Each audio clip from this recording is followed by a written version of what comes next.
Bienvenue sur cette vidéo unboxing du Sony Xperia Z5 Compact. Un petit mobile qui m'intéresse pour sa taille plutôt. Puisque actuellement l'appareil qui enregistre ici c'est le Lenovo VibeShot, qui est un excellent portable, j'ai vraiment rien à redire, surtout au niveau de l'autonomie. C'est un truc de fou. Contrairement à toutes les personnes qui sont autour de moi, je les vois tous avec des chargeurs à gogo, carrément brancher leur portable H24 sur un câble pour pouvoir le recharger, alors que le mien, si je ne l'utilise pas, tranquillement, je peux garder 30% d'autonomie au début de la journée et en garder 10 à la fin de la journée sans l'utiliser. Bon, évidemment, ça implique qu'on ne l'utilise pas, mais ça n'empêche que c'est quand même intéressant. Que si on l'utilise pas, si on fait juste des appels ou SMS, ça suffit largement. Mais le souci de celui-ci, c'est que la taille est monstrueuse. Peut-être pour vous, c'est normal d'avoir du 5 pouces, mais pour moi, j'étais très content du prédécesseur de celui-ci qui était un LG Optimus, le tout premier, le LGG. Et c'était vraiment du très haut de gamme. Il me semble que c'est le premier haut de gamme de LG en Android. Et ce portable avait un format relativement compact du 4,7 pouces. Donc, c'est pour ça que je vais changer pour ce portable, puisque le form factor est petit tout en restant premium. C'est-à-dire qu'on a des capacités équivalentes les grands standards, enfin, des grands portables, même si c'est loin de là, je sais pas, d'un Galaxy S5, S7 ou un G5 ou je sais pas, HTC 10, bref. Je cherche pas forcément la puissance, je cherche à avoir un portable qui est compact, puissant, robuste et un portable baroudeur. Voilà. C'est-à-dire qu'on utilise un portable pour nous assister, pas pour sortir et faire ouais, t'as vu, mon portable il est beau, il est design, etc. Enfin bon, j'attends ce qu'il soit un minimum design, mais je ne sais pas vraiment le truc le plus important. Je cherchais aussi un portable qui ait une LED de notification. Et Dieu sait qu'aujourd'hui, sur des petits portables, c'est dur à trouver. J'attendais beaucoup du non, Samsung A3. Il m'a bluffé, j'ai vu la qualité du portable pour un prix mini et vraiment, je trouvais vraiment tout intéressant dedans, à une chose près, c'est qu'il n'a pas de LED de notification. Et le principal argument, c'était que oui, ça rentre pas. Bon, bref, tout le monde a tout de suite compris que non, c'était pas à cause de ça, c'est juste parce que ils veulent laisser ce petit bonus pour les portables haut de gamme. Et de toute façon, c'est de manière générale un peu partout. Parce que c'est vraiment un plus. Avoir une lettre de notification, ça permet de poser le portable sur votre table, peu importe, et jeter de temps en temps un coup d'œil s'il n'y a pas une LED. Au lieu de devoir le prendre, l'allumer, soit avec le capteur d'empreinte, ou alors de retaper le code, c'est juste chiant et relou pour pouvoir vérifier si on n'a pas reçu un SMS, un appel, une notification. De manière générale, une lettre de notification, c'est absolument indispensable pour ceux qui l'ont utilisé. Moi, je l'avais sur le Optimus G, c'est important. Donc, pour en revenir au portable, vraiment ce qu'on a, bon, dans la boîte, on a à peu près tout ce qu'on a. Voilà. Câble USB, voilà, qu'on peut brancher, truc standard. Pareil, standard. Euh, Standard, mais bon, dispensable. Voilà, c'est pas la même chose.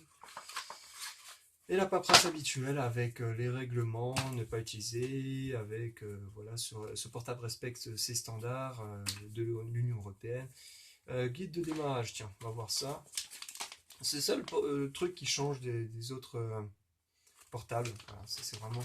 Sinon, les autres, c'est vraiment de la paperasse juridique. Voilà, pour dire si vous avez des problèmes avec d'autres portables et que vous avez votre main qui est cramée, malheureusement, c'était stipulé dans le contrat, lorsque vous avez acheté votre portable, que vous ne pouvez pas poursuivre Sony, LG, Samsung, Intel, Intel, Intel. Et on s'en branle.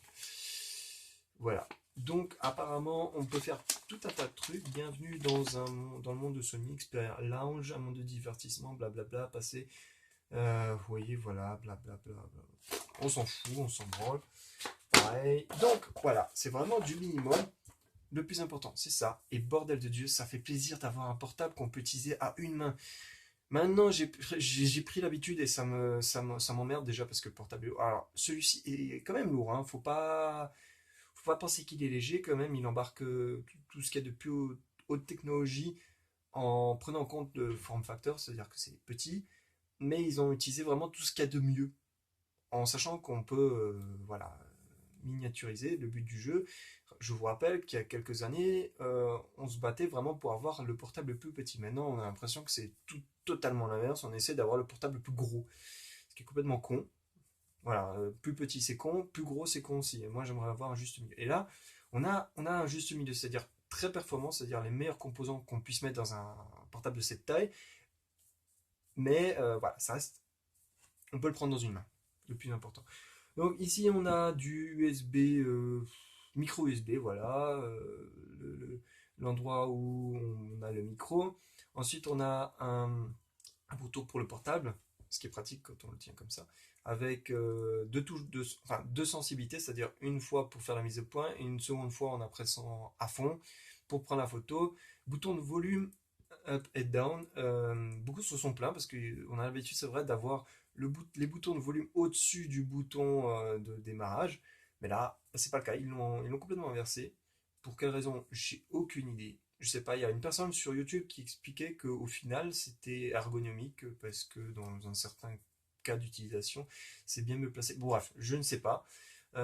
Visiblement, on a un micro ici, port jack, et petit logo Xperia. Ensuite, on a une prise Dragon, donc pour sangler, ce qui est pas con au final, puisque le portable, vu son form factor, vu ses capacités, c'est-à-dire qu'il est résistant un petit peu à la poussière, un petit peu à l'eau, on s'attend à ce que ce portable soit acheté surtout par des personnes qui veulent pouvoir le foutre rapidement dans son jeans, le ressortir, prendre une photo, aller en vacances, faire de belles photos, revenir montrer ça à ses copains ou faire des belles diaporamas ou des belles vidéos.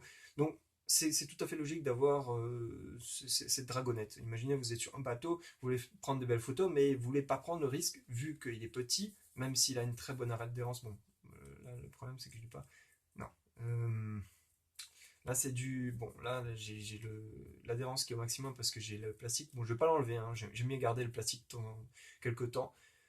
C'est quand même du verre. Derrière aussi, c'est du verre mat, comme je sais plus où c'était dit fumé. Cet aspect où c'est pas vraiment de la vitre, mais en même temps si. Donc ça peut glisser des mains. Mais sur les bords, c'est du plastique, donc ça adhère bien, ça c'est cool. Et puis surtout, vu que c'est du plastique et ça fait pas dans l'esthétique un peu trop voyeurisme, ça tient quoi. Je veux dire, j'ai pas l'impression que si je le laisse tomber, ça va se péter au premier truc. Je le ferai pas. Mais voilà, c'est vraiment cette bonne impression. Ensuite, on a. Alors, laissez-moi 2 secondes regarder un peu plus près. On a du. Alors, on a ici du micro. Non, pas du micro USB. Carte micro SD. Et ensuite, il me semble qu'on a. Parce que je sais qu'il y a une version avec deux cartes SD. Pas carte SD. Carte SIM. Deux cartes micro SIM, il me semble. Et après, je peux dire des conneries. Parce que là, je vois qu'il y a un truc. Renseignez-vous. J'ai pas vraiment plus enfin, je suis pas sûr. J'ai pas envie de vous dire des conneries. Là, je vois qu'il y a marqué micro SD en dessous. Donc ici, visiblement, c'est pour micro SD. Et là, il y a marqué off. Ici, là, je ne sais pas si vous le voyez, mais là, il y a marqué off, petit bouton off avec une fausse micro SIM, carte SD. Généralement, c'est pour protéger, pour qu'il n'y ait pas de poussière qui rentre dedans. Donc, quoi qu'il en soit, vous avez, bon, logiquement micro SIM. Pour carte SD, celui-ci est 32 Go, mais on peut encore augmenter la capacité de stockage, et ça, c'est bienvenu. Ensuite, on a un capteur de présence, je sais pas, de luminosité ou de présence, bref. Ici, on a une, que je me souvienne, caméra frontale, voilà, pour des selfies. Et quelque part, à droite ou à gauche, enfin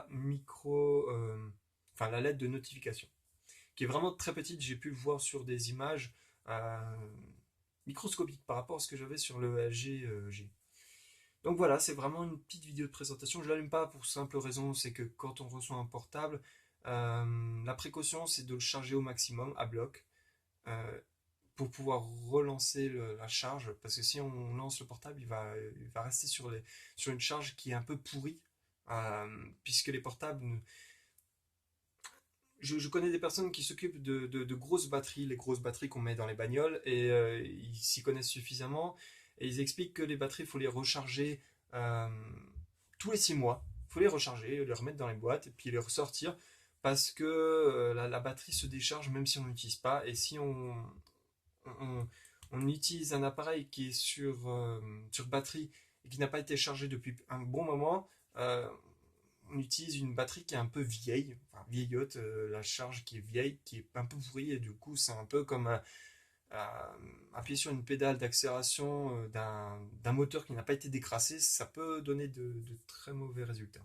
Voilà, c'est pareil. Donc voilà, présentation très rapide. Donc, je vois aussi qu'il y a